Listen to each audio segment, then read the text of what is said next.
नमस्कार दोस्तों, कैसे हैं आप सब लोग। मैं विवेक कुमार शर्मा स्वागत करता हूं आपका आपके अपने YouTube चैनल आलसी ट्रेडर में। दोस्तों, पिछली वीडियो में बहुत सारे लोगों ने मुझसे पूछा कि क्या हम 2 लाख 2.5 लाख रुपए में OWS या कैश सिक्योर्ड पुट स्ट्रेटेजी पे काम कर सकते हैं कि नहीं कर सकते। दोस्तों, ये वीडियो उसी के लिए। हाँ, आप काम कर सकते हैं, लेकिन क्या उसके लिए माइंडसेट चाहिए, पैसे कैसे अरेंज करने हैं, क्या आपका रिटर्न होगा, किस तरीके से काम करना है, अगर आप ट्रेड में फंस जाए तो उसको कैसे डील करना है, इन सब चीजों को कंबाइन करने के लिए और एक साथ डिस्कस करने के लिए हम इस वीडियो को लेकर आ रहे हैं। दोस्तों, फटाफट तैयार हो जाइए एकदम। आगे बहुत कुछ सीखने को मिलेगा, बहुत कुछ जानने को मिलेगा। मैं अपना एक्सपीरियंस शेयर करूंगा। तो चलिए चीजों को शुरू करते हैं। दोस्तों, पहला सवाल जो हमारे सामने ये आता है कि क्या 2 लाख रुपए में या 2.5 लाख रुपए में OWS स्ट्रेटेजी क्या हम कर सकते हैं। देखिए, मेरा सवाल जो है वो बहुत ही जायज सवाल है और इसका जवाब भी बहुत जायज है कि हाँ, हम कर तो सकते हैं, लेकिन किस में करना चाहिए।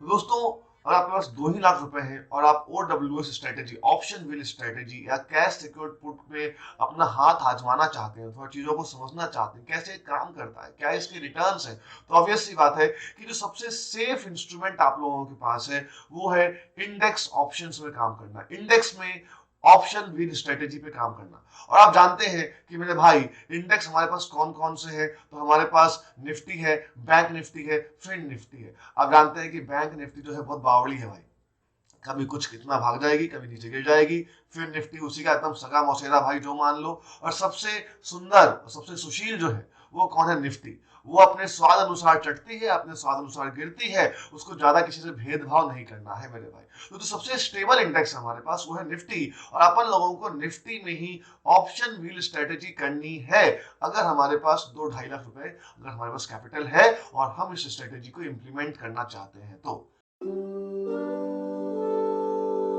दोस्तों, OWS स्ट्रेटेजी से आपको कितना रिटर्न एक्सपेक्ट करना चाहिए, क्या आपका माइंडसेट होना चाहिए, क्या आप एक एक्टिव ट्रेडर है, क्या आप एक इन्वेस्टर है। मतलब ये चीज अपने आप को डिफाइन करना काफी ज्यादा जरूरी हो जाता है। देखिए, अपने चैनल का नाम ही है आलसी ट्रेडर। आपने देखा भी है कि भी अपन ट्रेड डाल देते हैं, उसके बाद कोई अपडेट खास उसमें आती नहीं है, और आराम से सो जाते हैं, अपने ऑफिस से काम में लग जाते हैं, अपने पास बहुत काम और करने को है। Trading is my secondary business, आप बोल सकते हैं उसको। पहला बिजनेस तो मेरी जॉब ही, जिससे मेरे को मेन पैसा आ रहा है, बट ट्रेडिंग मैं सिर्फ कर रहा हूँ कि हाँ भाई, एक एक्स्ट्रा सोर्स ऑफ इनकम मुझे चाहिए उस चीज के लिए। तो मेरे ट्रेडिंग से रिटर्न क्या होते हैं, पहले आपको इसको समझना बहुत जरूरी होगा। अगर मैं आपको ये बोलता हूँ कि 2 लाख में हम OWS कर पा रहे हैं, तो मेरे रिटर्न आप समझिएगा प्लीज। मेरा तो मेन माइंडसेट ये है कि मुझे एफडी के रिटर्न्स को बीट करना है, मेन चीज ये है। दूसरी चीज, मैं अपनी इन्वेस्टिंग, जो भी मेरा प्रॉफिट होता है, उसकी मैं इन्वेस्टिंग किस में करता हूँ, इंडेक्स फंड्स में। तो इंडेक्स फंड से मैं अपना मेन पैसा इन्वेस्ट करते जा रहा हूँ। तो that is my investing mindset. Trading mindset मेरा कुछ खास है ही नहीं, क्योंकि मुझे डेली कंप्यूटर स्क्रीन के सामने 8-8 घंटे बैठ के, 6-6 घंटे बैठ के ट्रेड्स नहीं लेने हैं। मुझे उतना टाइम मेरे पास नहीं है। अगर मैं उतना टाइम कहीं और पे देता हूँ तो मैं एक अच्छी खासी इनकम को जनरेट कर पा रहा हूँ, जो मेरे को मेरी जॉब से आ रही है। इसलिए अपना नाम आलसी ट्रेडर है। कि अपना माइंडसेट क्या है, अपना माइंडसेट ये कि अपन ट्रेड ले, ज्यादा उसको ओवर मैनेज ना करना पड़े और अपन एफडी के रिटर्न्स को बीट कर सके। अब आप में से बहुत सारे लोग वीडियो को ये भी बंद कर देंगे कि एफडी रिटर्न को तो कोई भी बीट कर देगा यार, 5% 7% का एफडी का रिटर्न है, उसको बीट करने की बात कर रहे हो। हाँ, उसको मेन फोकस वही है, मेन फोकस वही।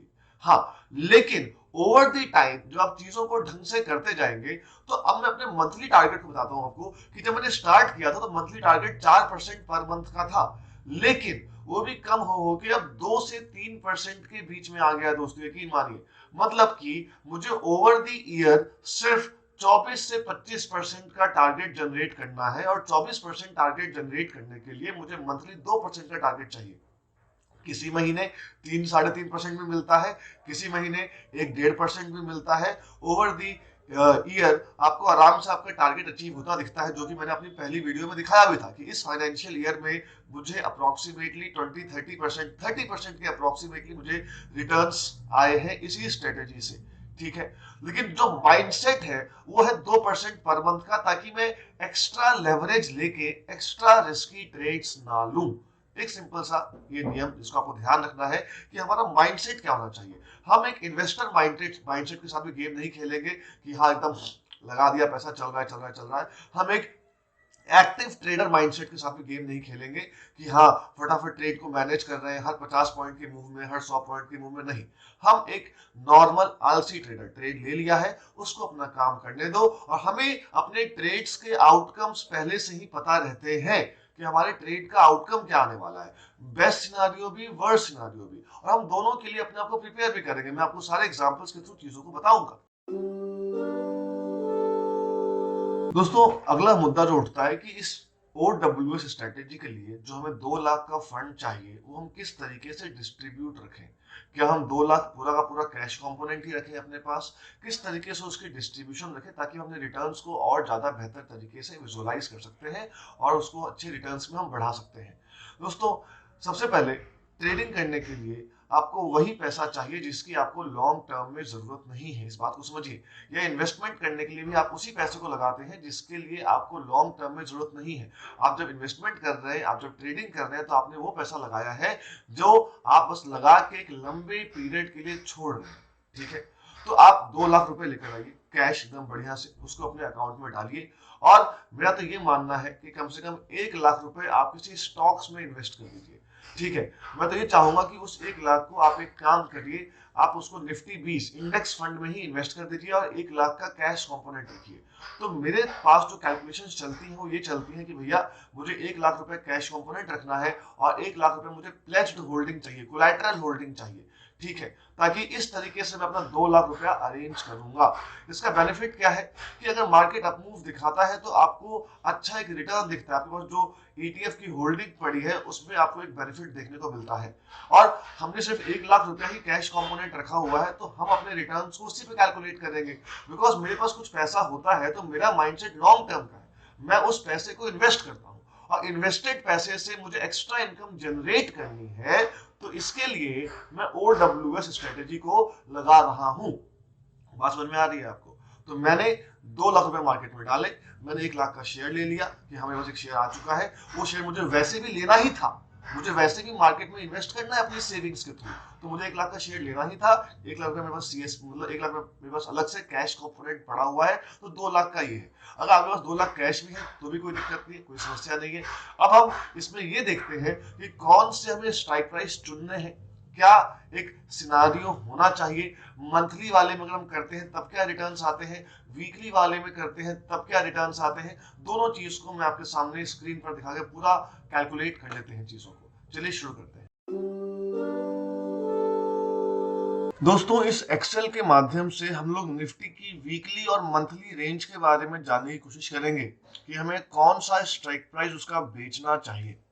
ये एक्सेल जो है ये फायर इंडिया में, उनका एक यूट्यूब चैनल है हमारे किशन सर का, फायर इंडिया, उन्होंने इस एक्सेल शीट को शेयर किया था लास्ट ईयर 2022 में जुलाई अगस्त के आसपास। तो उन्हीं की एक्सेल शीट को मैं यहाँ पे यूज कर रहा हूँ और इसके थ्रू हम उस डेटा को समझ पाएंगे जिस डेटा की हमें जरूरत है स्ट्राइक प्राइस को सिलेक्ट करने के लिए इंडेक्स ऑप्शन में।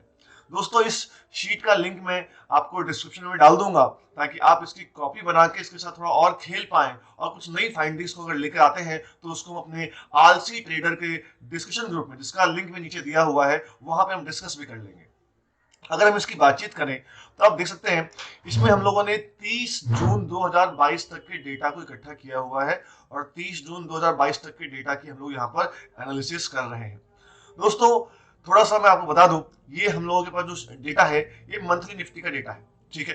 पिछले 5 साल में अगर हम बातचीत करें तो एवरेज फॉल जो पर मंथ रहा है वो -3.55% रहा है। किसी महीने में ज्यादा फॉल हुआ होगा, किसी महीने में कम फॉल भी हुआ होगा। और एवरेज राइज अगर निफ्टी भागा है पिछले 5 सालों में तो एवरेज इज 5.33। ऐसे ही पिछले 8 सालों में हम डेटा के हिसाब से देखें तो -3.41, 10 ईयर्स का -3.54, 12 ईयर्स का -3.87, मतलब 4% के अंदर अंदर ही है आपका एवरेज मंथली फॉल निफ्टी का।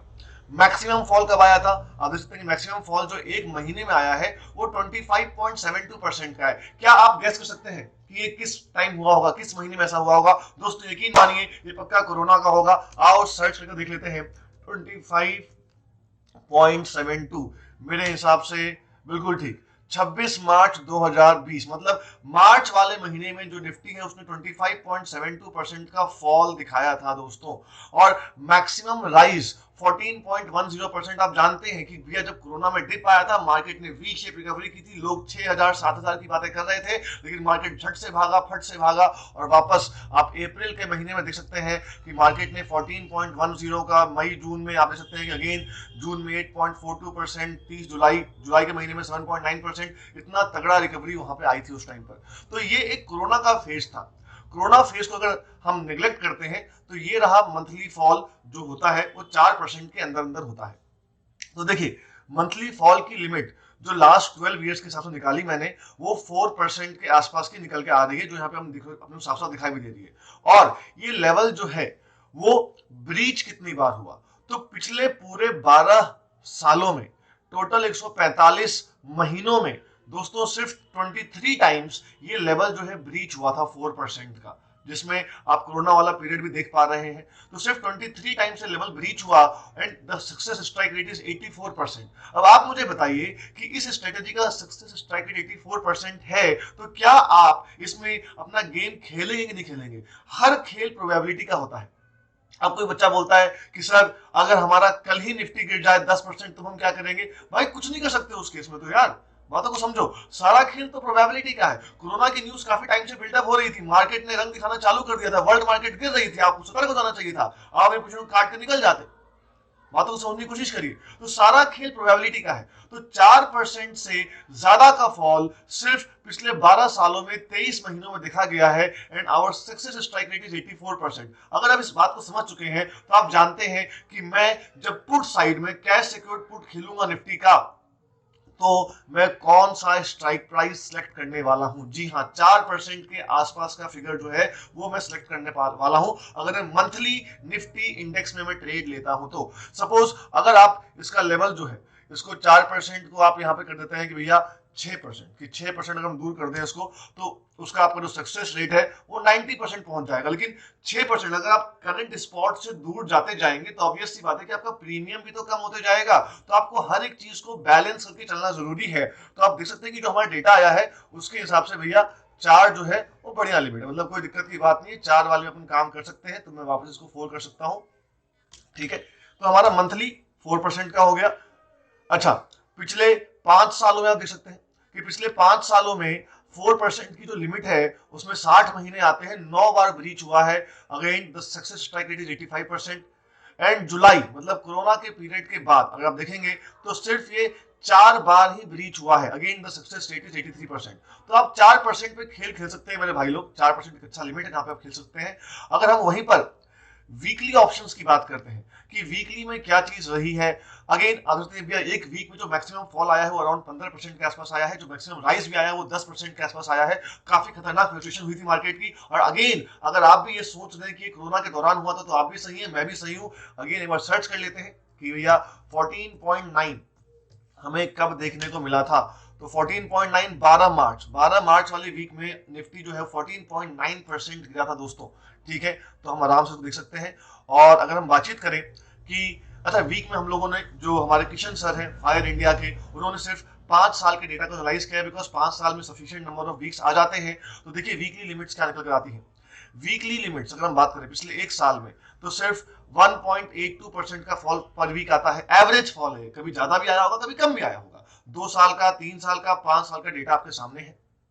उसके बाद तो अगर बताइए आप जैसे भैया 2% से ज्यादा कभी फॉल नहीं आया है, तो किशन सर ने बताया कि भैया 2.5% जो है वो एक सेफ लिमिट मानी जा सकती है। और 2.5% जो है पिछले 5 सालों में 262 हफ्तों में 26 बार ही ब्रीच हुई है and 90% is the success rate. अब आप मुझे बताइए कि स्ट्रेटेजी जो 90% का सक्सेस रेट दे रही है उसपे क्या मैं रिस्क नहीं लूंगा क्या? काम तो करना ही पड़ेगा उस पर। और इंडेक्स आप जानते हैं सबसे स्टेबल होता है, उसके तुरंत फॉल आने की, तुरंत से राइज करने की प्रोबेबिलिटी, संभावना स्टॉक से भी कम होती है। तो ऑब्वियसली बात एक सेफ इंस्ट्रूमेंट है जहां पे आप OWS चालू कर सकते हैं, CSP चालू कर सकते हैं और कम से कम इसको जान तो सकते हैं। फर्स्ट हैंड ऑन एक्सपीरियंस तो आपका हो जाएगा अच्छा खासा। ठीक है, पिछले 3 सालों में अगर हम बातचीत करें दोस्तों तो आप देख सकते हैं कि पिछले 3 सालों में जो है 157 weeks, out of 157 weeks only 19 times it cross the level of 2.5% fall, more than 2.5% fall, and that is again 88% the chances of winning is there. Then again हम बात करेंगे जुलाई 2020 के बाद, तो भैया ये रहा। तो आपके सामने पूरी एक्सेल शीट है, इसका डिस्क्रिप्शन दिया हुआ है, डिस्क्रिप्शन में लिंक दिया हुआ है, इसको कॉपी बनाइए, खेलिए इसके साथ, कुछ और अच्छी फाइंडिंग्स लेके आइए। तो ये है। तो अगर मुझे वीकली में काम करना है तो मैंने दिमाग में अपने टारगेट रख लिया है कि 2.5 से 3% के आसपास जो सपोर्ट होगा ना, मैं वहां का पुट बेचूंगा। अगर मुझे मंथली में काम करना है तो मेरे पास लिमिट है 4% की। अब हमें अपना रेंज पता लग चुका है, मंथली में 4% में काम करना है, वीकली में 3% में काम करना है। तो चलिए स्ट्राइक प्राइस चुनते हैं और कार्यक्रम को आगे बढ़ाते हैं। दोस्तों मैंने आप लोगों के सामने निफ्टी का जो है मंथली चार्ट खोला हुआ है, ठीक है। In the month of December जो निफ्टी है वो लगभग क्लोज हुआ है, आप देख सकते हैं कि 18,105 के आसपास, जो आपको लेवल दिख रहा होगा ऊपर, तो ये 18,105 के आसपास क्लोज हुआ है। तो मान लीजिए कि दिसंबर के लास्ट थर्सडे को मैं अपनी ट्रेड को इनिशिएट करता, ठीक है। तो मुझे यहाँ से 4% का नीचे सेफ्टी लिमिट चाहिए फ्रॉम द क्लोजिंग पॉइंट। तो ये रहा क्लोजिंग पॉइंट, यहाँ से 4% की जो सीमा आती है हमारे पास, वो कहाँ आती है मेरे भाई, दिस इज अराउंड 4%, तो लगभग 17,370 के आसपास। थोड़ा सा और ऊपर कर लेते हैं, हाँ मतलब 17,400 के आसपास का हमारे पास 4% का बैरियर हमें दिख गया कि भैया जो हमारा दिसंबर की क्लोजिंग थी वहां से 4% अगर हम नीचे की तरफ आते हैं तो 17,400 आता है, ठीक है। एक बार डेली चार्ट में भी चेक कर लेते हैं कि भैया अगर हम 17,400 का स्ट्राइक प्राइस कैसा है, बिकॉज अपने को सपोर्ट भी चाहिए होता है। तो अगर हम इसमें देखते हैं, भाई बंद हो जाए यार, तो ठीक है, हो गया, हाँ।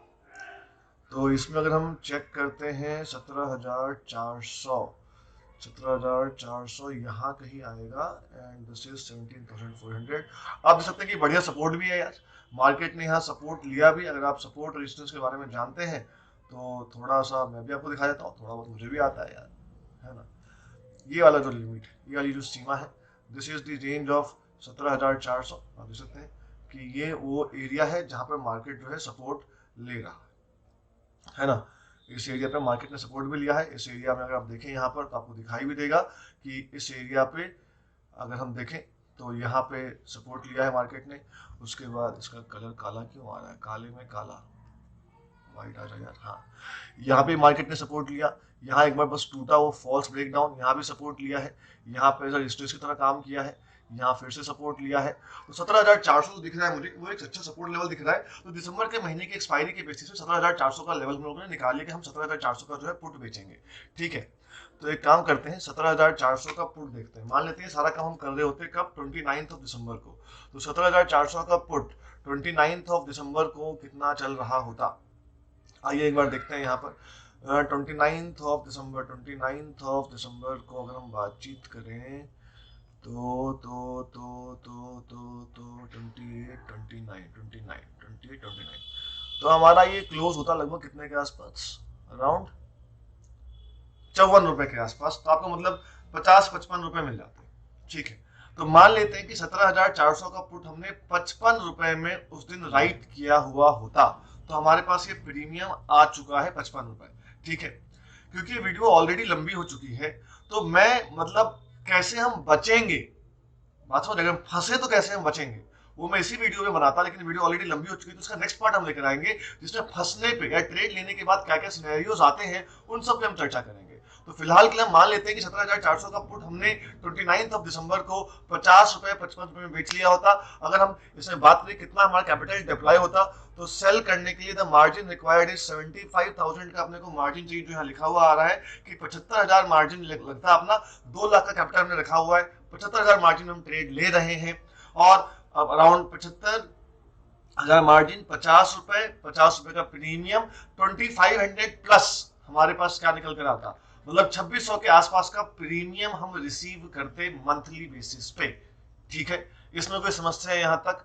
तो ये हमारा मंथली होता। अगर हम मंथली में करते तो वीकली में मैं आपको बता दूं कि ज्यादा अच्छे प्रीमियम्स नहीं मिल रहे हैं फिलहाल, क्योंकि विक्स कम है। बट फिर भी अगर देखना चाहते हैं तो हम देख सकते हैं कि मान लो लास्ट वीक का देख लेते हैं। वीकली में अगर हम बातचीत करें तो मेरे भाई लास्ट वीक की क्लोजिंग यहाँ पर हुई थी, क्या बन गया, हाँ लास्ट वीक की क्लोजिंग यहाँ पे हुई थी, और लास्ट वीक की क्लोजिंग से 3% नीचे। तो लास्ट वीक की क्लोजिंग से 3% अगर हम नीचे आते, अगेन अपने को लेवल मिलता 17,318। तो मतलब कि अगर हम बात 17,300 का पुट, तो 17,300 का पुट, 17,300 का अगर हम पुट लेते, किस तारीख को लास्ट हमारी एक्सपायरी कब हुई थी? आखिरी एक्सपायरी थी हमारी 5 तारीख को। तो 5 तारीख को 17,300 का पुट कितने का चल रहा था, देख लेते हैं एक बार इसको भी हम लोग। तो 5 तारीख को 17,300 का पुट, 4 तारीख, 5 तारीख, 5 तारीख को 17,300 के पुट की क्लोजिंग हुई थी 4 रुपए के आसपास। 200 रुपए मिलते हैं यार, समझ रहे हो बातों को? मतलब 70,000 रुपए लगा के 200 रुपए कोई फायदेमंद वाली बात नहीं है। फिलहाल जब शुरू करना है तो मंथली में काम करेंगे। किसमें काम करेंगे? मंथली में। अपन ने क्या क्या निकाल लिया अब तक कि मंथली वीकली में क्या प्रेफर करना है, मंथली प्रेफर करना है। स्ट्राइक प्राइस कितना होना चाहिए? 4% नीचे का होना चाहिए जनरली। उसमें क्या क्या मॉडिफिकेशन चाहिए वगैरह की बात करेंगे। 2 लाख का कैपिटल सफिशिएंट है? जी हाँ सफिशिएंट है। इंडेक्स ऑप्शंस में निफ्टी के ऑप्शंस के लिए 2 लाख का कैपिटल सफिशिएंट है, हम काम कर सकते हैं। मैं दिखाऊंगा आपको क्या क्या सिनेरियोस हो सकते हैं, तो बने रहिए हमारे साथ, ठीक है? इस वीडियो में जो भी आपको डाउट्स है डिस्क्रिप्शन में पूछिए, उसमें हमारा टेलीग्राम का लिंक दिया हुआ है, ज्वाइन करिए, हमसे पूछिए या कमेंट में अपना सवाल पूछिए। मुझे मजा आता है लोगों के साथ डिस्कस करने में, चीजों को जानने में, और हम सीख रहे हैं। ये हमारा ग्रोइंग फेज है दोस्तों। तो जुड़िए साथ में, चैनल को सब्सक्राइब भी जरूर करिएगा, अपना प्यार दिखाते रहिए और साथ में जमे रहिए। मिलके फोड़ेंगे, ये हमारा नारा है मेरे भाई। चलिए धन्यवाद, अपना ध्यान रखिए, स्वस्थ रहिए, मस्त रहिए। Vivek Kumar signing off.